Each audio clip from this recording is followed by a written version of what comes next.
Good morning students, welcome to our YouTube channel.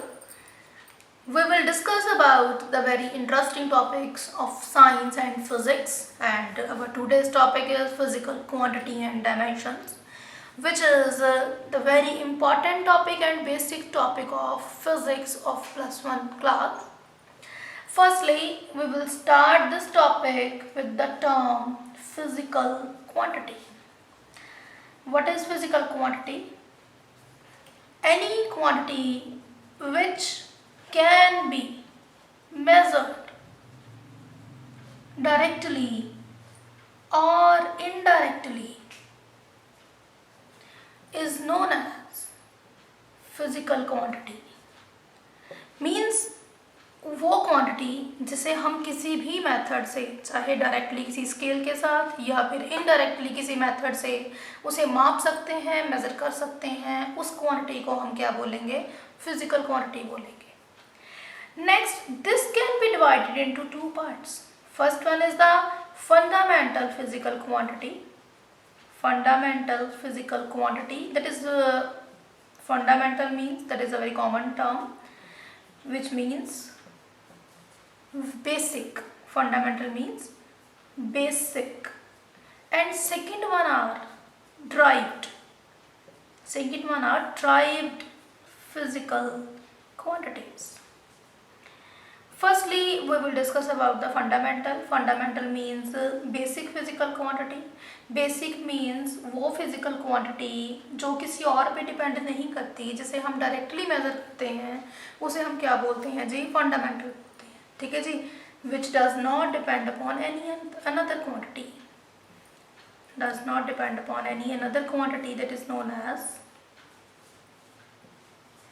fundamental physical quantity. हमारे पास बहुत सारे examples हैं जी इसके। जैसे कि फर्स्ट आता है कि अगर हम कोई बॉडी एग्जिस्ट करती है, दैट यू नो कि अगर एग्जिस्ट करती है तो उसका मास भी एग्जिस्ट करेगा। अगर कोई मैटर एग्जिस्ट कर रहा है तो उसका मास जो है उसकी क्या है? बेसिक प्रॉपर्टी है। तो मास क्या हुआ जी? हमारे पास बेसिक प्रॉपर्टी है, that mean that is a fundamental physical quantity, जिसे हम डायरेक्टली किसी स्केल से, दैट यू नो कि हम मास को किलोग्राम, ग्राम, किसी भी यूनिट में मेजर कर सकते हैं, तो डायरेक्टली किसी न किसी स्केल से हम इसे माप सकते हैं। Similarly we have length. Length is also the fundamental physical quantity that can also be measured by any scale directly. Next one is the time, that is also the fundamental physical quantity, and similarly we have many more, just like current. Current is also known as the fundamental physical quantity, and similarly we have the quantity which is temperature, which is also the fundamental physical quantity. Means ये जो quantities हैं ये क्या है जी? Independent हैं, किसी भी depend नहीं करती, इन्हें हम डायरेक्टली नाप सकते हैं, तो ये क्या है जी? फंडामेंटल फिजिकल क्वांटिटीज हैं।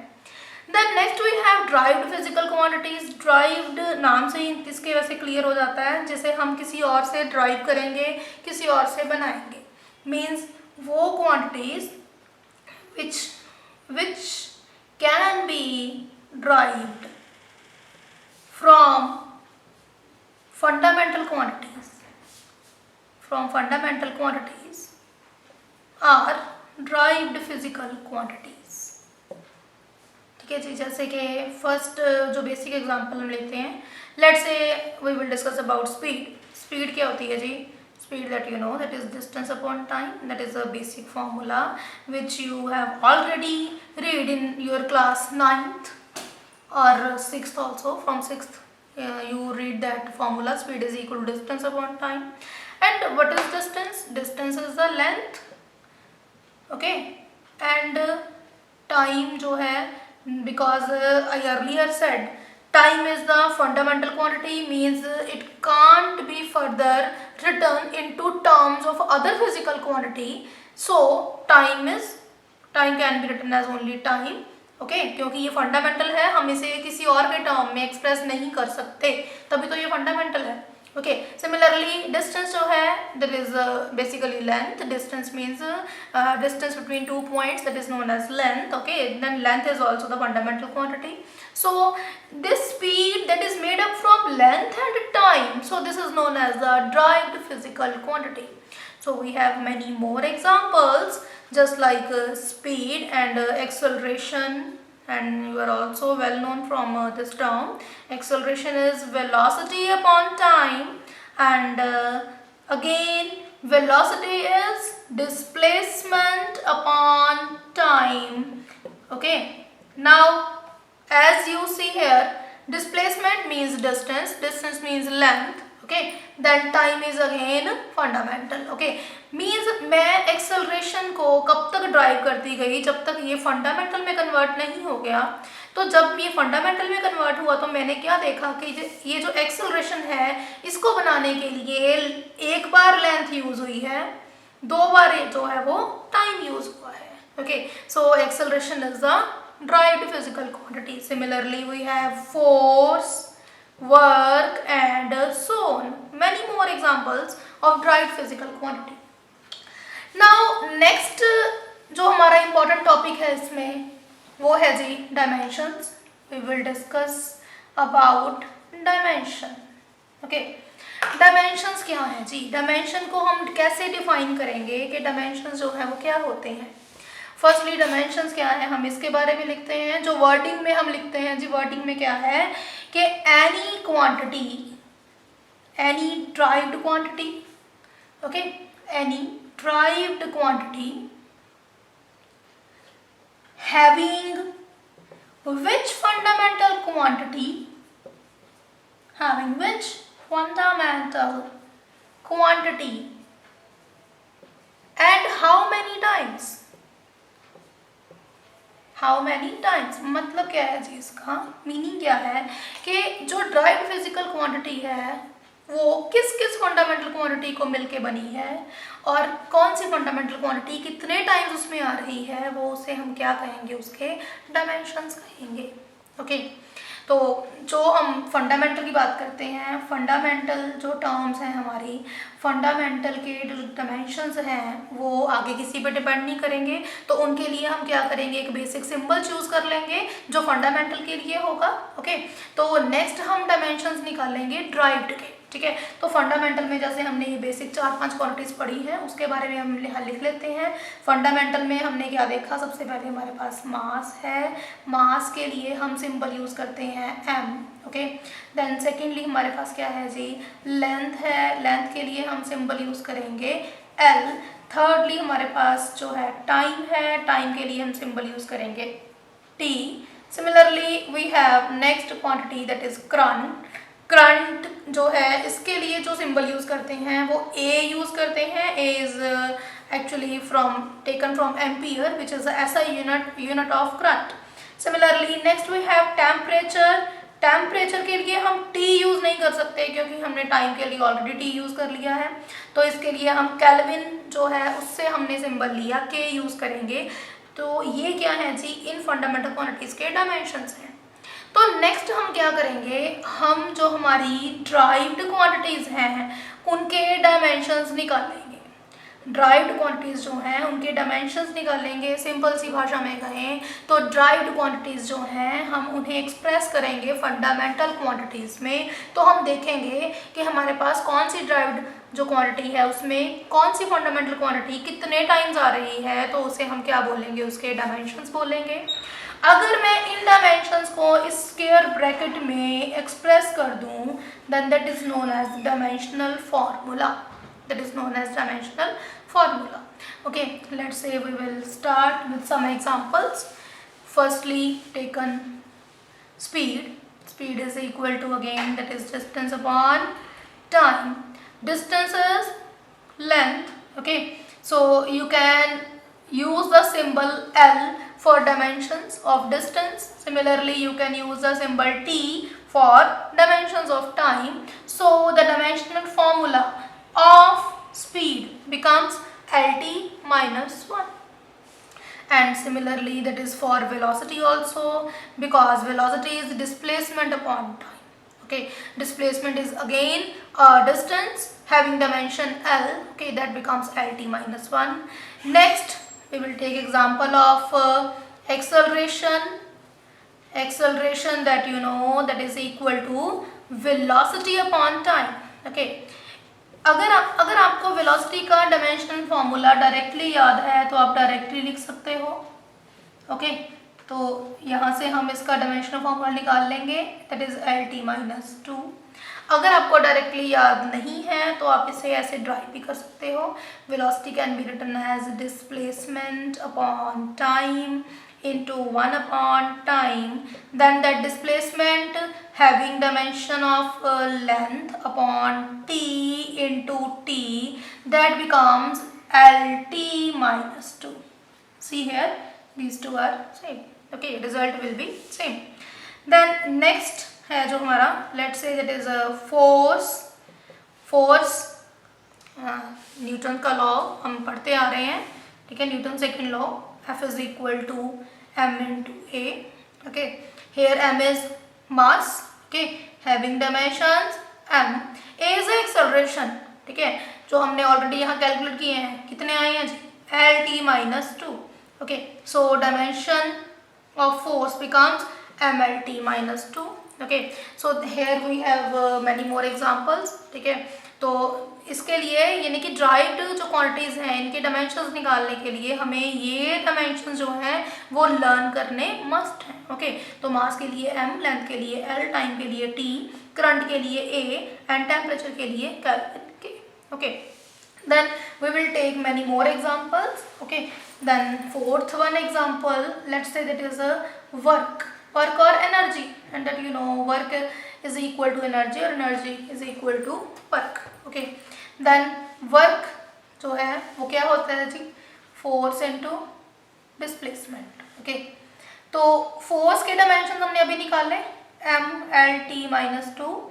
आप डायरेक्टली भी फिल कर सकते हैं यहाँ फोर्स के डायमेंशन, अदरवाइज आप ये पार्ट इसमें इंक्लूड कर सकते हैं जिसमें हमने फोर्स के डायमेंशन जो हैं वो ड्राइव किए हैं, into that is a displacement, displacement is again length. Okay, then that will give you the result ML2T-2। Okay, then next we have next example that we have power is equal to work upon time.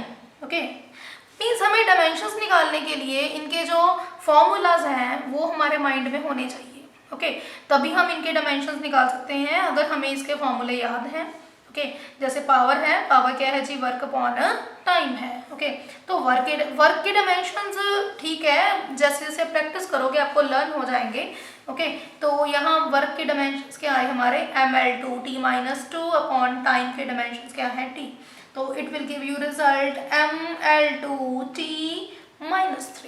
Okay, तो ये हमारे पास क्या आ गए जी, power के आ गए हैं। Okay, then next जो हमारी एग्जांपल है, let's say that is the density. Okay, density word पढ़ा होगा आपने। ओके, डेंसिटी का फॉर्मूला क्या है, फॉर्मूला हमें जरूरी चाहिए इसके लिए, तभी हम निकाल सकते हैं, क्योंकि हमें पता होना चाहिए कि जो डेंसिटी है वो कौन कौन सी फिजिकल क्वांटिटी पे डिपेंड कर रही है।